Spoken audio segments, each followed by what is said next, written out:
별로였던 연휴도 막상 지나고 나니까 아쉽기만 합니다. 만난 거 많이 드시고 눕눕 누워서 휴식도 많이 하셨습니까? 입과 몸이 호강한 건 좋았는데 남는 건 보름달처럼 두둥실 떠오른 볼살과 뱃살이라면 지금 집중해 주십시오.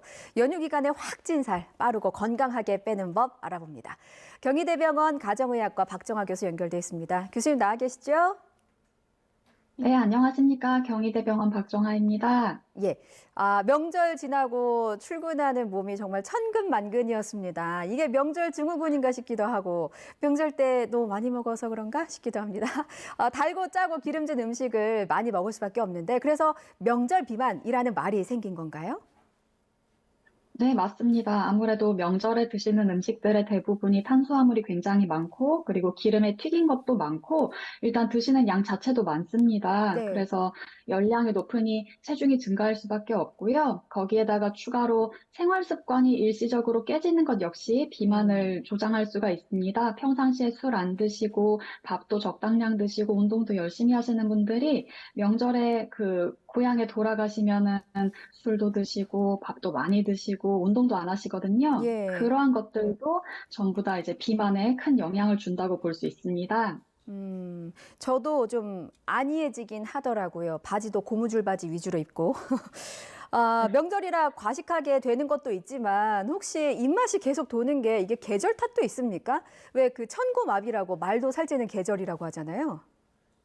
예, 맞습니다. 사실 가을이라는 계절 자체가 우리 몸의 신경 전달 물질이나 포만 중추 같은 곳에도 영향을 줍니다. 예. 가을이 되면 날이 추워지는데 그 포만 중추의 열이 이게 가는 게 좀 느려지거든요. 체온이 낮아지면서 그렇기 예. 때문에 여름철에 비해서 조금 더 먹어야지 이제 포만 중추가 포만감을 느끼게 되어서 아무래도 음. 먹는 양이 증가하고 그리고 밤이 길어지고 낮이 짧아지면 행복 호르몬이라고 하는 세로토닌의 분비가 줄어듭니다. 예. 그 세로토닌이라고 하는 게 어, 뭐 물론 행복감에도 영향을 주고 뭐 인지 기능에도 영향을 주는데 식욕에도 영향을 줍니다. 그래서 어. 세로토닌 분비가 감소해서 식욕이 더 증가하는 경향도 가을철에 나타납니다.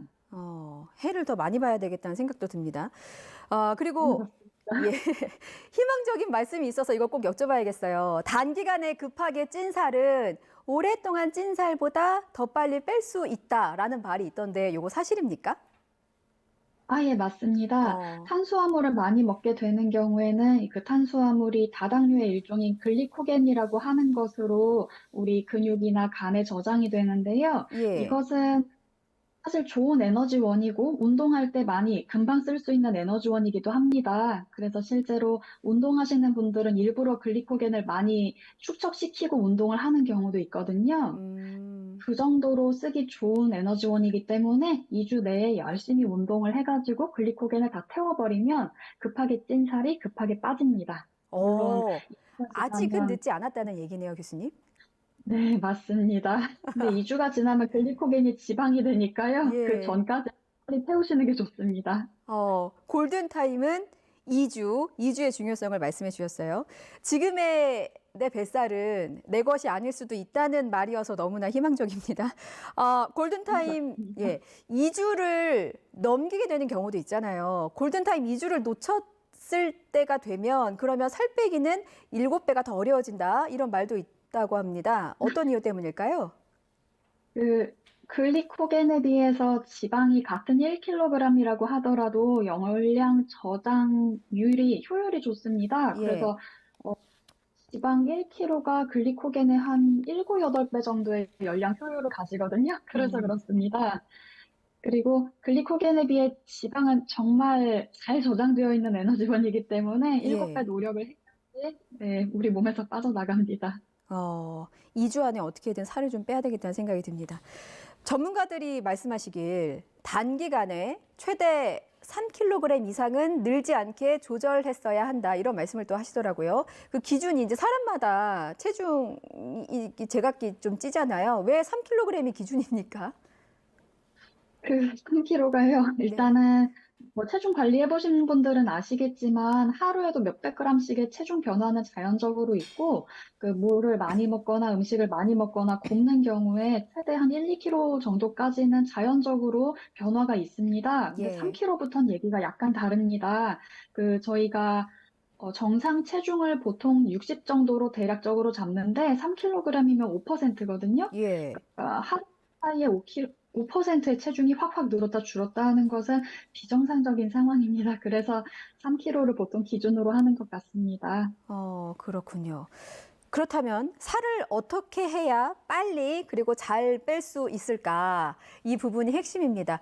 운동을 해야지라는 말이 가장 먼저 나오게 되는데 혹자는 운동을 열심히 했더니 살은 안 빠지고 건강한 돼지가 됐다라고 말을 하기도 하더라고요. 이게 좀 식단 조절도 필수라는 얘기로도 들리고 어떤 운동을 어떻게 해야 뱃살 빼는데 가장 효과적이겠습니까? 운동은 사실 이게 딱 좋다라고 정해진 것은 없습니다. 예. 다만 유산소 운동, 걷기나 뛰기 같은 것들은 많은 에너지를 태울 수 있거든요. 많은 예. 열량을 태울 수 있기 때문에 기본적으로 유산소 운동, 숨 차고 땀 나는 정도 수준을 일주일에 한 150분 이상 해주시는 것이 좋습니다. 음. 그리고 사실 뱃살을 빼려면은 근육이 어느 정도 모양이 나와야 됩니다. 유산소만으로는 바디 쉐이프가 사실 잘 안 나오거든요. 그래서 예. 근력도 같이 해주시는 게 중요합니다. 일주일에 150분 이상이면은 하루에 50분 뭐 걷고 달린다고 가정을 하면 일주일에 3번 이상은 이렇게 땀 흘리는 운동을 해야 된다는 말씀이신 거죠? 네, 맞습니다. 생각보다 좀 깁니다. 그러네요. 50분 달리기 좀 힘든데. 그 뼈가 약해서 걷고 뛰는 게 조금 어려운 어르신들도 있으시거든요. 이런 분들은 어떤 운동을 하면 좋겠습니까? 사실은 어르신분들이 못 뛰는 이유는 뼈가 약해서가 아니라 관절염이나 협착증 때문에 걷거나 어, 뛰면 아파서 그런 경우가 많긴 합니다. 예. 그러면 안 아픈 운동, 어떤 것이든 하는 것이 사실은 제일 좋고요. 음. 어, 걷기가 사실은 참 좋은데 어려우시다면 물에서 하는 운동들도 좋습니다. 수영이나 뭐 물속에서 걷는 것도 관절이나 뭐 크게 무리는 안 되는 거죠, 몸에. 네, 맞습니다. 무리는 안 갑니다. 사실 뼈가 약한 골다공증의 경우에는 하중을 받는 운동을 하는 게 더 좋기는 한데요. 예. 하중을 받으면 아픈 경우에는 물에서 하는 운동도 못지않게 도움이 되겠습니다. 예. 운동을 몸이 아파서 못 한다는 거는 핑계에 불과할 수 있다라는 말씀으로도 들렸습니다. 교수님, 복식 호흡을 한다거나 이 배에 힘을 좀 꽉 주고 걷기만 해도 그러니까 배에 힘만 주고 다녀도 뱃살이 빠진다는 얘기가 있던데요. 이것도 사실일까요? 이거 사실 아, 아닙니다. 그런가요? 배에 힘을 주는 것은 말 그대로 체형을 바로 잡는 데는 도움이 됩니다만 열량이 예. 많이 태우지는 않아서 체중 감소에는 큰 도움이 안 됩니다. 어. 다만 배에 힘을 주고 복식 호흡을 하는 행동 자체가 뭐랄까요? 체형을 바로 잡음으로써 다칠 확률을 떨어뜨리고 바른 자세가 되니까 더 체형이 좋아지니 이래저래 이득이 많습니다. 그래서 음. 네, 살 빠지는 것과 별개로 하시면 좋습니다. 예, 꼭 배에 힘 주고 걸어 다니라는 말씀이셨어요. 아침, 저녁 시간 활용해서 운동하시는 분들도 정말 많습니다. 그런데 운동 효과를 더 극대화할 수 있는 시간대가 또 따로 있다고 하던데 그게 언제입니까? 그게 운동의 타입에 따라서 다릅니다. 유산소 운동 같은 경우는 공복 내지는 뭐 바나나나 고구마 간단하게 먹고 아침에 하는 것이 열량을 태우는 데 좋습니다. 예, 그런데 근력 운동 같은 경우는 근육을 많이 쓰고 근육이 약간 손상된 상태가 되거든요. 그런 예. 것을 아침에 하면 하루 종일 아플 것이고, 음, 그리고 근력 운동을 한 다음에는 충분하게 수면을 취하는 것이 근섬유의 회복에 또 도움이 됩니다. 음. 그래서 유산소 운동은 아침에 하시고 근력 운동은 저녁에 하시는 게 이론상으로는 좋습니다. 그렇군요. 식단 관리도 중요할 것 같아요. 많이 먹어서 살이 쪘으니까 연육 때 뭐 폭식하고 과식한 분들 일단 그 위가 좀 늘어나 있을 텐데 이 늘어난 위의 크기 혹은 먹는 양을 좀 줄이는 게 우선 돼야 되겠죠? 그럼요. 명절 비만뿐만이 아니라 일반적인 비만의 경우에도 먹는 것을 줄이는 게 가장 중요합니다. 예. 사실 땀나고 헉헉거릴 정도로 달리기를 30분을 해도 200, 300kcal 밖에 못 태우거든요. 근데 그 예. 정도면 밥 반 공기, 한 공기밖에 안 되니까 결과적으로는 음식을 줄이는 것이, 열량을 줄이는 것이 제일 중요합니다. 제가 너무 당연한 얘기를 계속 여쭤보고 있습니다. 덜 먹고 더 많이 움직여라 라는 취지로 이해를 하겠습니다. 탄수화물은 다이어트의 적이다라는 말이 있어서요. 혹시 일시적으로 탄수화물을 끊어보면 어떻겠습니까?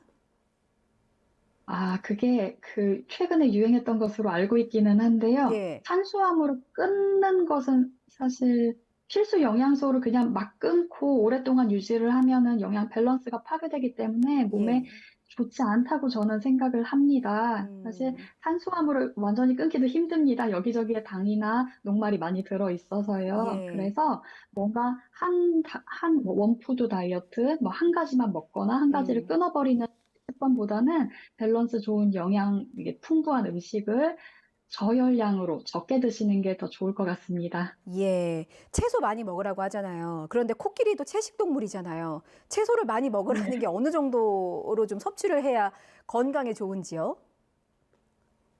보통 그냥 간단하게 상식적인 범위에서 말씀을 드리면 예, 매 끼니에 2가지 이상의 채소를 한 줌씩 먹는 거, 그게 충분한 양이라고 생각을 합니다. 음, 사실 뭐 사과나 고구마, 바나나 같이 당이 많이 들어간 것들은 열량이 높기 때문에 많이 먹으면 살이 찔 수가 있는데 예. 그냥 뭐 시금치라든가 무라든가 뭐 별로 달지 않은 채소들은 열량이 별로 없거든요. 그렇기 때문에 말씀드린 대로 한두 줌 정도를 매 끼니에 먹는 정도면 충분하고 조금 더 먹는다고 해서 큰 해는 없습니다. 예.